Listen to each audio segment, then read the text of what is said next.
اسكتوا. مش جمهور الاهلي وادارته طلعوا بيسامحوا؟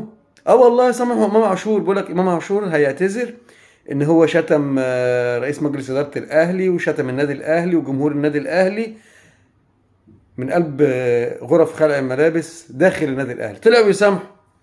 جمهور الاهلي وادارته اللي ما سامحوش حسام حسن وابراهيم حسن من سنه 2000، من 23 سنه، طلعوا بيسامحوا.